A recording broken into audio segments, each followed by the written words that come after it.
Break के बाद आपका फिर से स्वागत है योर स्टॉक्स में। और अब हम फोकस करते हैं एक पर्टिकुलर सेक्टर की तरफ, और वो सेक्टर है ऑटो कंपोनेंट का। ऑटो कंपोनेंट शेयरों में आज शानदार तेजी देखने को मिल रही है। आप चाहे बालकृष्ण इंडस्ट्रीज की बात कर लें, चाहे फिर आप रामकृष्ण फोर्जिंग की बात करें, भारत फोर्जिंग की बात करें, तमाम शेयर 5 से 10% आज चढ़े हुए हैं। आखिर ये इतनी बड़ी तेजी क्यों आ रही है? हालांकि पूरा बाजार तेज है, लेकिन इस पर्टिकुलर सेक्टर में इतनी बड़ी तेजी क्यों आ रही है, उस पर पूरी रिसर्च लेकर मेरी सहयोगी सृष्टि शर्मा जुड़ रही हैं। सृष्टि, क्या वजह है इस पर्टिकुलर सेगमेंट में तेजी की?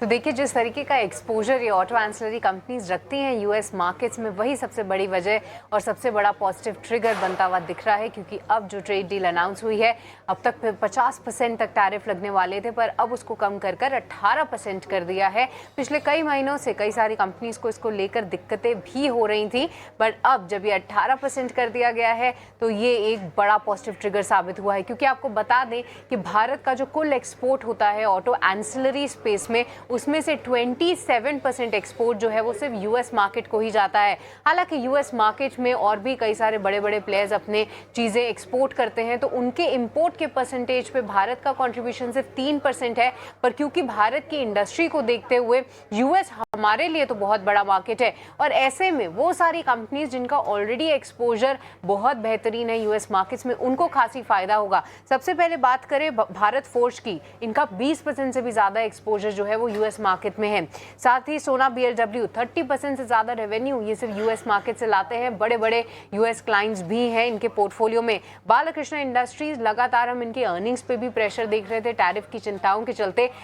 10% से ज़्यादा का कॉन्ट्रीब्यूशन FY25 में था, वो कम होकर सिंगल डिजिट में तो लौटा ही। बट अब आज की खुशखबरी के बाद देखिए, स्टॉक रुकने का नाम नहीं ले रहा है। और आखिरी में रामकृष्ण फोर्जिंग्स भी 30% से ज़्यादा का एक्सपोजर रखते हैं यूएस मार्केट में। इसको लेकर एक्साइटमेंट भरपूर है। ऑटो ओईएम साइड में महिंद्रा, आइशर और हीरो मोटोकॉर्प के लिए ये न्यूज़ पॉजिटिव है। महिंद्रा और आइशर मोटर्स का थोड़ा सा कंट्रीब्यूशन ज़रूर है, साथ ही साथ बजाज ऑटो भी उसमें शामिल है। पर हीरो मोटोकॉर्प, आपको याद होगा, ये पूरा ऑटो से रिलेटेड बखेड़ा जो है वो हार्ले डेविडसन को लेकर भी खड़ा हुआ था।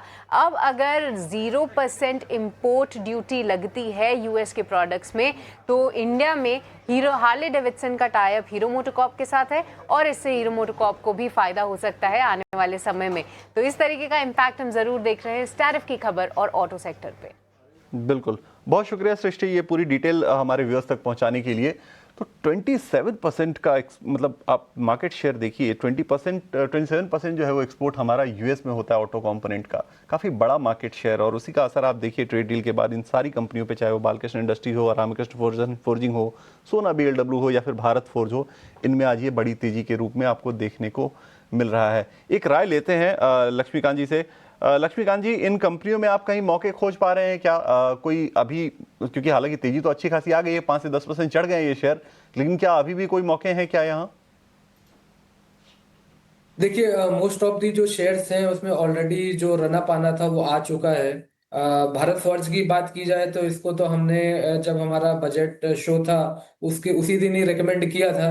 बट जिस हिसाब से इसमें मोमेंटम आना चाहिए था उस वक्त तो नहीं आया, बट आज के सत्र में एक बढ़िया मोमेंटम देखने को मिला है।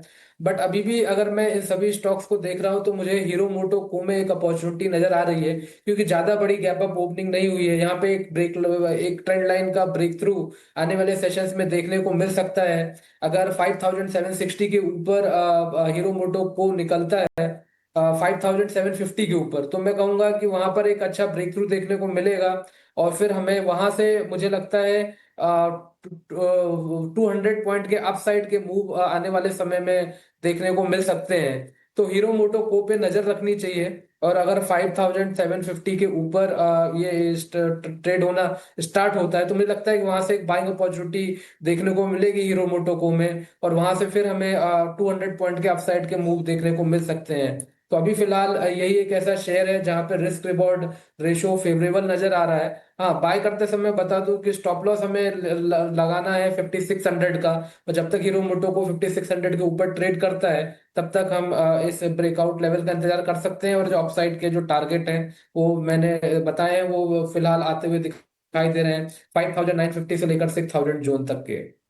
बिल्कुल, तो 5950 से लेकर 6000 तक के टारगेट आ सकते हैं, लेकिन ब्रेकआउट का इंतजार करें और लेवल्स को क्लोजली ट्रैक करें, और उसके बाद ही आप अपनी कॉल लें। चलिए, एक और